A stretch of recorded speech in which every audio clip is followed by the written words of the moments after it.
So I saw some wild shit happen recently, and normally I have a more principled approach to these sorts of things, but I thought it would just be nice to go over a Twitter thread.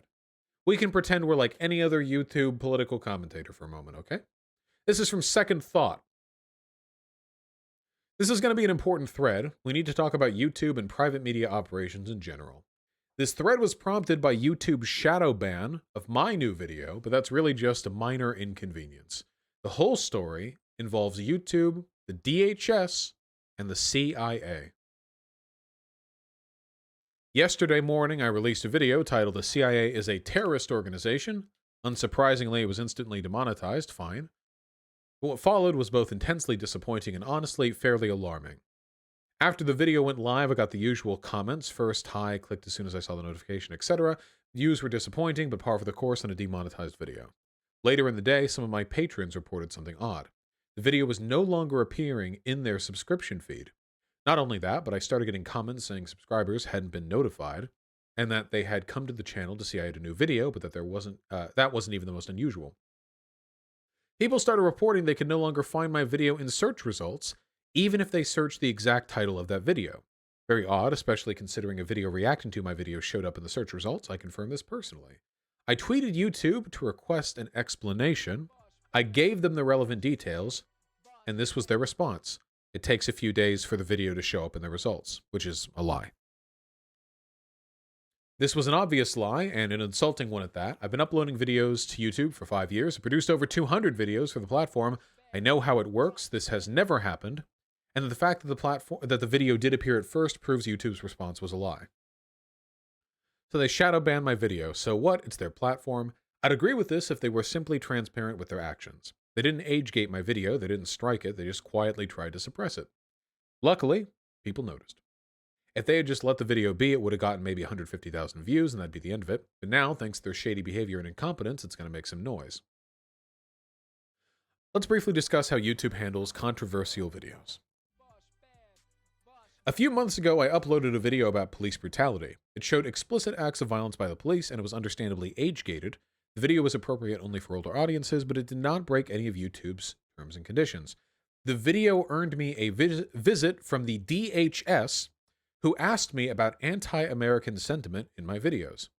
That was the first time I realized, wow, I guess people really are monitoring what we say and are willing to try to intimidate us, even if what we say is objectively true. Remember, the video was only age-gated. Why would my video on the CIA, which did not show any explicit violence, receive a harsher treatment? And why would YouTube decline to provide justification for that decision? The easy answer is incompetence. YouTube is notorious for offering zero transparency in their dealings with creators. That is very, very true.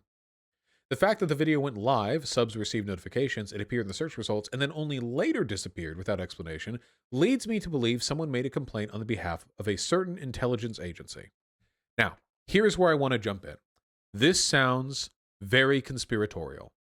My video got shadow banned from YouTube. It was the CIA. However, it's important to remember that this is literally their job.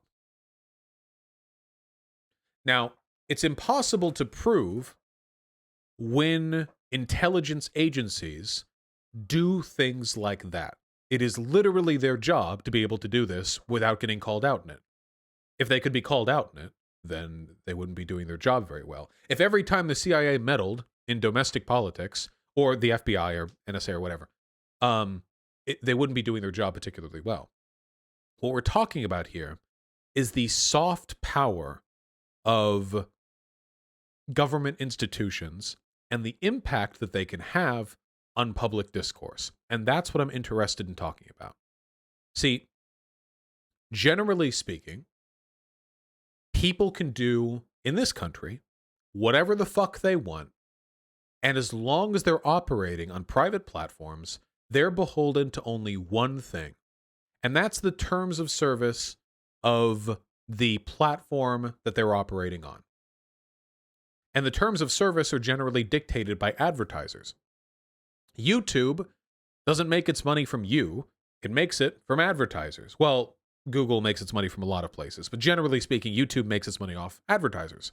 If advertisers don't want their ads running next to Guro hentai videos, then they talk with YouTube, and YouTube implements a terms of service agreement which prevents those types of videos from being put up. And they have tiered systems. Demonetized videos don't tend to get ads, but it's not enough for videos to be demonetized if they're bad enough. Some videos contain illegal content. I don't think we'd be okay with child pornography being uploaded to YouTube as long as it was demonetized. Don't think we'd be satisfied with that. That seems like we should probably take it down. And it does get taken down. There are a number of ways in which YouTube can respond to undesirable content on its platforms. Now, YouTube doesn't give a shit, doesn't give a single shit if you put up a video that is anti-Trump, anti-GOP, anti-CIA, anti-FBI, anti-capitalist. They don't care. One of the greatest things about capitalism, and by greatest I mean great in the sense that it's powerful and not great in the sense that it's good, is that they're capable of co-opting discourse and criticism. That is to say, it is possible to despise capitalism, to hate it with every fiber of your being, and to relegate all of that criticism to mediums that benefit capitalist institutions. You're watching me on YouTube. You realize that. I'm an anti-capitalist. If you donate to me from YouTube chat, YouTube takes 30% of every donation. You think they care that I'm railing against capitalism? You think they can? You think there's some guy at YouTube who's like, actually, the material conditions of our supremacy can only exist in the absence of people like Vash. They don't care. They're making money. They don't care. Same with anti-cop vids. They don't care. As long as it all follows TOS, so the advertisers don't get mad. Yeah, it's all about traffic. It's all about search engine optimization. It's all about the algorithm. And that's almost kind of a good thing for us, at least in some respects, because would you rather live in a world where every capitalist social media institution religiously hunts and destroys anti-capitalist discourse? That wouldn't be good for us. That would be very bad for us. They'll only start doing stuff like that if they feel scared. But they're not scared right now. They're fine. They're doing great. But not all powerful institutions are profit-driven. The CIA is driven, as is the FBI and the NSA and other intelligence communities, by a desire to seek out and destroy enemies of the state. That's their only job. That's one of the reasons why the feds don't like Trump that much. They think he's incompetent and corrupt. But they don't have a problem with, like, conservatism. The FBI wouldn't give a shit if Trump put trans people in camps. But Trump sort of Russia getting along with other foreign governments, security leaks, doesn't seem to have a very good handle on power. That's what intelligence agencies don't like. This seems like tinfoil hat tier. Nothing that I've said so far is even remotely conspiratorial. Nothing that I've said so far is even remotely conspiratorial. This is just a factual description of the way these institutions work. And we know they do this. The CIA has long been involved in regime change abroad. The FBI was responsible for COINTELPRO, which was a secret illegal government program where they would spy on, infest, send spies to, kill, interrupt, and otherwise harm leftist advocacy within this country. Yeah, the FBI sent letters to MLK telling him to kill himself. Yeah. Pretty wacky. And for a lot of the things that the CIA and the FBI have done, we only know they did them because of the work of incredibly courageous investigative journalists, or because of years down the line, information was declassified, but it's really hard to know what's going on at that moment. They're intelligence agencies. Behind me right now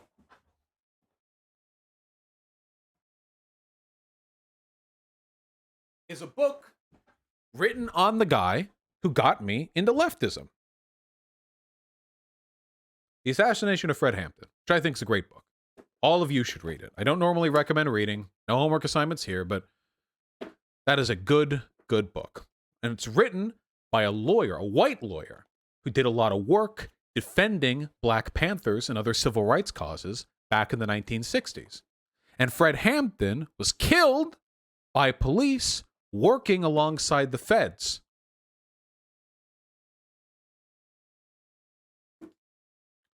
I don't think today is the anniversary of his death. Is that true?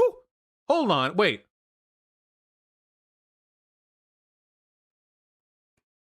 Son of a bitch, December 4th. Wow. I didn't even plan that.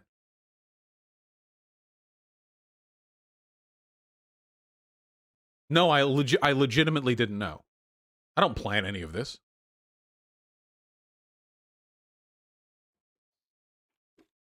He's dead. He was a really cool guy. Great speaker. Charismatic guy. You know, the only reason that we know about the circumstances of his death and the involvement of the FBI is because of a lot of really hard work done by leftists to uncover the extent of their involvement in domestic politics. So, here's a question. If the feds are willing to spy on their own citizens, well, now that we have the Patriot Act, I mean, they're all spying on us. But if the feds are willing to murder American citizens who are involved in anti-racist, anti-capitalist organization, do you think it would even be a trifle for them to work with YouTube and other social media companies to deprioritize and shadow ban content they don't like? Like, do you think that would even be difficult? Companies like Google have direct contacts with intelligence agencies. They work with those agencies to deliver information, to provide, if there's a warrant, or if there's a subpoena, or if they just need like a information request. Facebook does this religiously. Nah, Vosh, this is cringe as fuck. Once again, Mango Boy, nothing I've said so far is remotely conspiratorial. This is just factual stuff that has happened, and it's pretty cringe to say tinfoil hat when we're talking about stuff that's literally happened. But I understand the concern. I don't like conspiratorial thinking. I argue against it on this channel all the time, because I think conspiratorial thinking can lead you down some really, really bad roads. It makes it difficult to understand where you need to go, what the truth value of given claims are.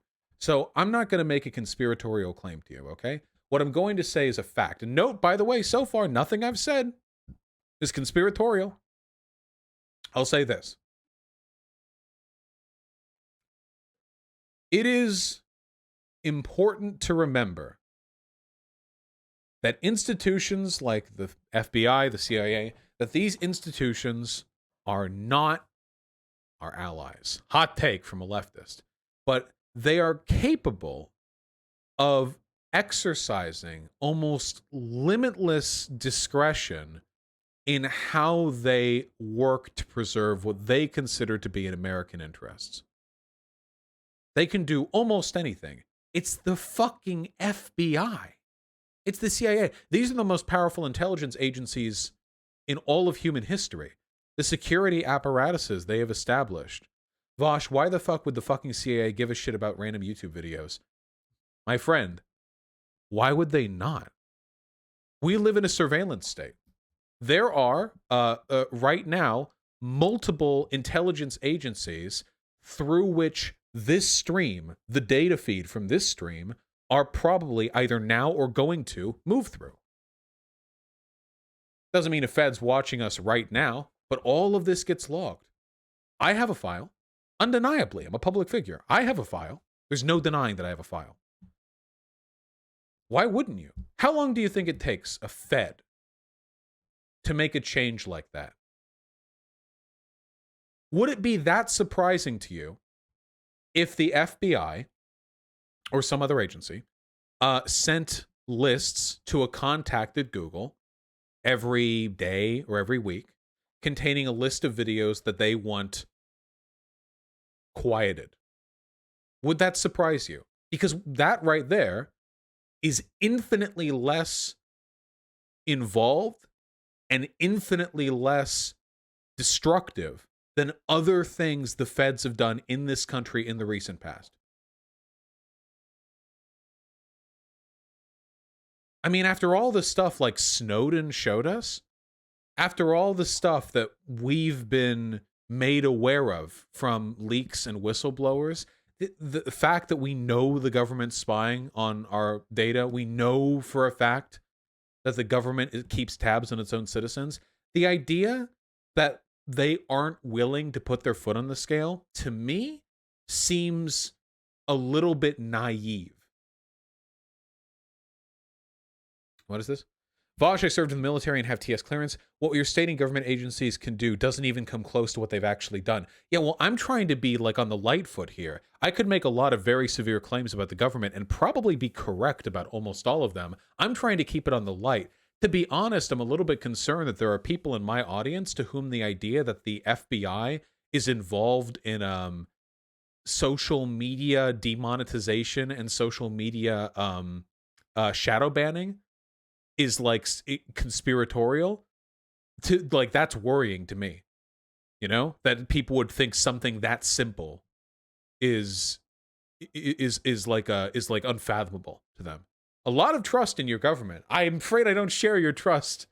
I work in cybersecurity now, and I say undeniably they do exceedingly more data collection and interference than you'd even imagine. The capabilities of some of the tech they have access to is well beyond what Snowden shared. I don't doubt it. I don't doubt it. Also, when were those Snowden leaks? Wait, how long ago? You can't just answer why with why not, though, Vosh. You know that. They're intelligence agencies. You can't prove what they're doing right off the bat. That's the point of an intelligence agency. But if they've done much more in the past, and they have... So, it's an intelligence agency. They've done more in the past. They do more currently. They have a motive to do this because it preserves domestic, entrenched interests. They have the means to do this, and they've done worse things in the past. Is it really unlikely? I'm not here saying, by the way, the point of this isn't for me talking about how Second Thought was cucked by the FBI or whatever. What I want to talk about is that you all should be concerned with the extent to which these institutions have the ability to silence criticism against them. Their power is virtually infinite. The smartest and most well-credentialed people on Earth work for them.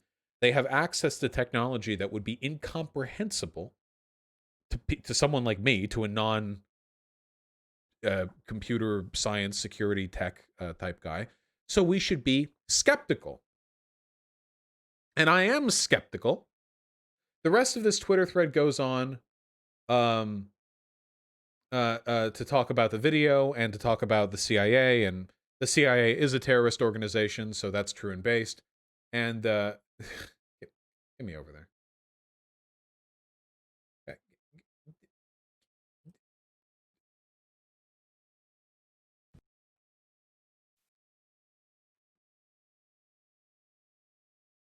Anyone who thinks the FBI doesn't dip its toe into this sort of thing has probably never heard of the FBI. Yeah, well, I just want to say I understand the aversion to conspiracism, but you have to remember...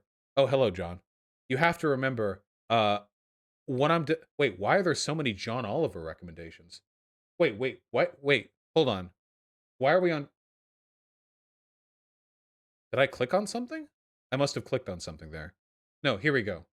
Okay, I must have clicked on this, I guess? Huh. I didn't? I have no idea what just happened there. Hold on. The FBI and the CIA work against terrorist organizations. You really think... Wait, hold on. You really think the job of the FBI and the CIA is to fight terrorism? You really think they have the time or the money to be caring about some random content creators on YouTube like the person who tweeted? Dude, they've done this before. Are there CIA plants in here right now? What's happening? They've done this before. We have leaked documents on what these institutions have done. This is not new. And it's not difficult or time-consuming or expensive for a CIA contact to give lists of content they want deprioritized.